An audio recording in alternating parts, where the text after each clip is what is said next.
Hi everyone and welcome back.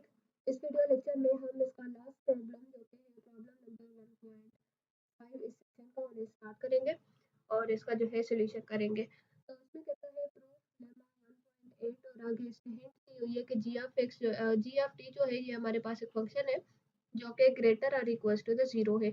अब अगर हम यहाँ पे देखें तो ये दोनों सेम है। 1.7 में एग्जाम्पल को यूज करते हुए जो क्वेश्चन हमने किया था 1.4 इसमें हमने पढ़ा था कि अगर u की इनर प्रोडक्ट u के साथ है तो वो हमेशा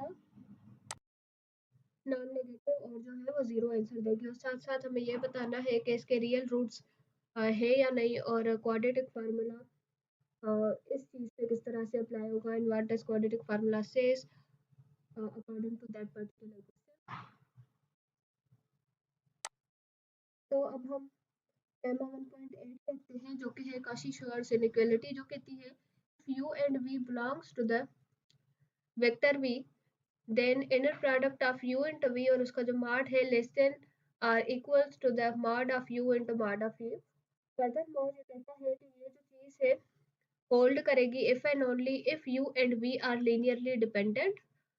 लीनियरली डिपेंडेंट ये इस तरह से होता है अगर आपके पास तीन वेक्टर्स हैं और कोई भी दो वेक्टर्स आप उठा लें और उसको तीसरे की इनर प्रोडक्ट में लिखा जाए तो हम बोलते हैं कि ये लीनियरली डिपेंडेंट है।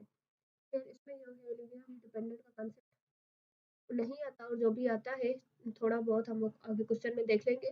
और उसके बाद है प्रूफ और ये जो चीज़ सारी है ये कि हम जो है इसके सोल्यूशन में करेंगे। तो इसी चीज़ को हमने प्रूफ करना है। यहाँ पे बिल्कुल शॉर्ट में है, हम इसको डिटेल में सॉल्व करेंगे और प्रूफ करेंगे। तो अब इसका सोल्यूशन करते हैं। तो इसका सोल्यूशन करते हैं और हम लिखते हैं जी ऑफ टी जो है वो हमारे पास गिवन था u प्लस टी वी की इनर प्रोडक्ट जो है u प्लस टी वी के साथ और बताया गया था कि ये जो है ग्रेटर और इक्वल टू द जीरो है where T is a real number since the inner product is non negative क्योंकि जो हमारे पास जी ऑफ टी है वो पहले से गिवन है कि वो ग्रेटर और इक्वल टू द जीरो है फॉर ऑल टी। तो इसी वजह से जो इसकी इनर प्रोडक्ट है वो नॉन नेगेटिव बनेगी। अब इसको हम तो यहाँ पे हमारे पास गिवन है जी ऑफ टी जो कि है u प्लस टी वी कामा u प्लस टी वी। अब अगर हमें इसको सोल्व करना है तो ये वाला जो टर्म है ये इसके साथ इनर प्रोडक्ट में पड़ा है तो हम इसको किस तरह से लिख सकते हैं। हम सबसे पहले इनर प्रोडक्ट करेंगे u की u के साथ तो वो हो जाएगा u की इनर प्रोडक्ट u के साथ प्लस साइन। उसके बाद u की इनर प्रोडक्ट जो है वो टी वी के साथ ठीक इसी तरह टी वी की इनर प्रोडक्ट u के साथ प्लस साइन। फिर यहाँ पे हो जाएगा टी स्क्वायर और v की इनर प्रोडक्ट जो है वो v के साथ। तो अब इसको सिंप्लीफाई करें तो यहाँ पे हम इसको लिख सकते हैं g of t which is equals to the u की इनर प्रोडक्ट u के साथ यहाँ से t को बाहर निकाल लें तो अंदर आ जाएगा u इंटू वी और साथ 2 भी आएगा क्योंकि ये 2 टाइम्स है। फिर ठीक इसी तरह से अब यहाँ से हमने टी स्क्वायर को बाहर निकाल लिया तो यहाँ पे क्या बचता है v इंटू वी। अब क्योंकि यहाँ पे टी स्क्वायर का टर्म आ चुका है तो ये तो बात क्लियर हो गई है कि ये जो है क्वाड्रेटिक फंक्शन बन रहा है। यहाँ पे जो जी ऑफ टी है ये हमारे पास क्वाड्रेटिक फंक्शन है। तो हमने लिखा as it is clear that it is quadratic function in t since g of t is greater और equal to the zero all for all t the quadratic equation in terms of t has at most one real root। अगर ये greater और equal to the zero है तो इसका मतलब ये है कि कम से कम इसके पास जो है एक रियल रूट जरूर होगा। अगर उसके पास कम से कम एक रियल रूट होगा तो उसका मतलब क्या है कि उसका जो डिटर्मिनेंट है वो लेस देन और इक्वल टू द जीरो होगा। अब हमें क्या है इसका डिस्क्रिमिनेंट फाइंड करना है। डिस्क्रिमिनेंट फाइंड करने के लिए हमें जो है ए बी और सी की वैल्यूज होनी चाहिए। तो ये यहाँ पे स्क्वायर वाला टर्म है तो इसके साथ वाली जो यहाँ पे वैल्यू है वो किसकी हो जाएगी, ये हमारे पास हो जाएगा ए। और यहाँ पे इस टी को छोड़ के हमारे पास है ये बी और ठीक इसी तरह हमारे पास यहाँ पे है सी। अब हम यहाँ पे इसका जो है वो डिस्क्रिमिनेंट फाइंड करेंगे तो हम कह देते हैं now compute d, which is equals to the b square minus 4ac.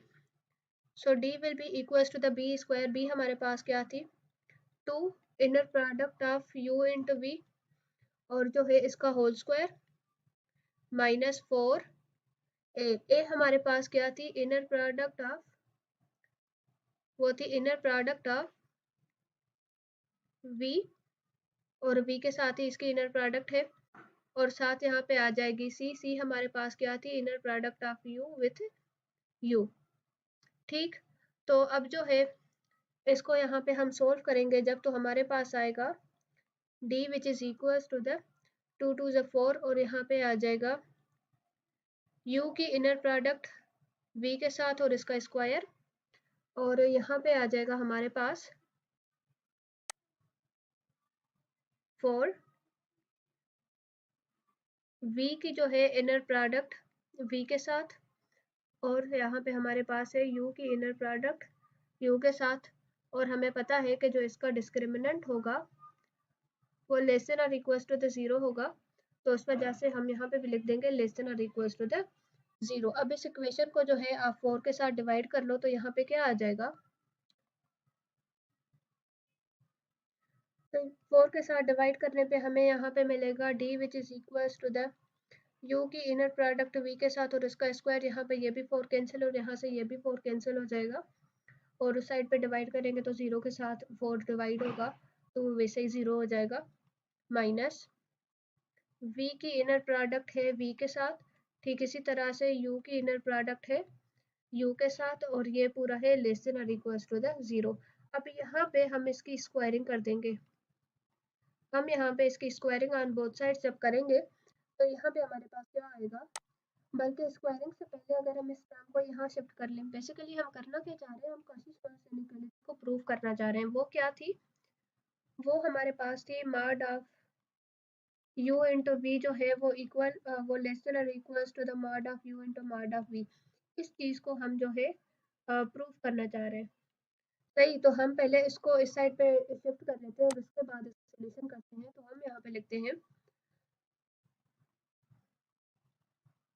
u की इनर प्रोडक्ट v के साथ और उसका स्क्वायर, और ये जो है ये इस साइड आ जाएगा, तो ये यहाँ पे माइनस का पड़ा हुआ है, तो ये जो साइड होके प्लस हो जाएगा, तो हमारे पास आ जाएगा लेस देन और equals to the u into U, means u की इनर प्रोडक्ट u के साथ, फिर इसी तरह से v की इनर प्रोडक्ट है हमारे पास v के साथ। अब यहाँ पे इसकी स्क्वायरिंग कर देंगे, क्योंकि हमें ये वाला जो फैक्टर है ना, देखें यहाँ पे ये हमें स्क्वायर में नहीं चाहिए, ये हमें सिंपल चाहिए। स्क्वायरिंग करेंगे तो ये यहाँ पे इसका स्क्वायर रिमूव हो जाएगा, और यहाँ पे ये जो है वो मॉड में आ जाएगा पूरा वेक्टर। ठीक इसी तरह से लेस देन और इक्वल्स टू द, अब इसकी स्क्वायरिंग करेंगे तो यहाँ पे ये जो है हमें अंडर रेडिकल में मिल जाएगा u इंटू यू, इसी तरह से v की इनर प्रोडक्ट v के साथ। अब इसको अगर आप देखो लेस देन और इक्वल्स टू, तो ये स्क्वायर में पड़े हुए हैं, तो इसका मतलब क्या है कि u स्क्वायर की इनर प्रोडक्ट है। ठीक इसी तरह से यहाँ पे हमारे पास जो है वो v स्क्वायर की इनर प्रोडक्ट है। सही, तो हम क्या लिख सकते हैं, ये स्क्वायर इस अंडर रेडिकल के साथ यहाँ पे कैंसिल हो जाएगी, तो यहाँ पे हमारे पास आ जाएगा, सॉरी यहाँ पे ये जो है स्क्वायर कैंसिल हो जाएगी, तो उसके बाद ये जो चीज़ है ये हमारे पास मॉड में आ जाएगी। ठीक इसी तरह से यहाँ पे v भी हमारे पास मॉड में आ जाएगी, और ये हमारे पास थी inner product of u with inner product of v। तो यहाँ पे जो इनइक्वालिटी है वो तो होल्ड कर जाती है। अब एक बात आप समझ लें कि स्क्वायर रूट करने के बाद और स्क्वायर्स को रिमूव करने के बाद ये मॉड में क्यों आ रही है। लेट सपोज हमारे पास एक इक्वेशन है जो कि है X square which is equals to the 4। अब हमें स्क्वायरिंग कर लेते हैं, X will be equals to the plus minus under radical 4। यही चीज़ें हम अपनी बेसिक लेवल पे पढ़ के आए हैं, लेकिन ये बेसिक लेवल का ही कंसेप्ट है। अगर हम हायर मैथमेटिक्स पे जाते हैं तो मॉड स्क्वायरिंग के बाद ये चीज़ होती है, हम बहुत सी जगहों पे आगे पढ़ते हैं कि ये जो है खाली अंडर रेडिकल 4 के इक्वल है। ऐसा क्यों होता है, क्योंकि जो जब भी हम स्क्वायरिंग करते हैं और उसके बाद अंडर रेडिकल में आंसर आता है, तो ये वाली जो चीज़ है ये हमारे पास आ जाता है मॉड में। अब हम जानते हैं कि अगर मॉड के अंदर नेगेटिव ए होगा तो वो पॉजिटिव बन जाएगा, लेकिन अगर मॉड के अंदर पॉजिटिव ए है तो उस पर कोई फर्क नहीं पड़ता। यही कंसेप्ट यहाँ भी यूज होता है। जब भी हम इनकी जो है स्क्वायर रूट्स को रिमूव कर रहे हैं तो ये मॉड में आंसर दे रहे हैं। क्यों? क्योंकि हमने स्क्वायर रूट के ऊपर बाहर जो है मॉड लगाया हुआ है according to the higher mathematics concept, और ये जो है नेगेटिव वैल्यू को पॉजिटिव में कन्वर्ट कर रहा है। तो अब हम यहाँ पे लिख लेते हैं this inequality holds if and only if determinant is equal to the zero which implies that the quadratic equation has only one real root. जैसे कि हमें जो है क्वेश्चन में पूछा गया था कि ये जो फंक्शन है हमारे पास जी, उसके कितने रियल रूट्स होंगे, और हम लिख देते हैं implies that if u plus tv is equals to the zero for some t means u and v are linearly dependent। और उसके बाद हम इसको देखते हैं कि अब हमारे पास यहाँ पे ये इनइक्वालिटी आ गई है। Let's say it's equation number A. तो इक्वेशन नंबर ए को हम कंटिन्यू करते हैं। तो आई होप कि आप लोग जानते होंगे इनइक्वालिटीज को हम किस तरह से लिखते हैं। अगर हमारे पास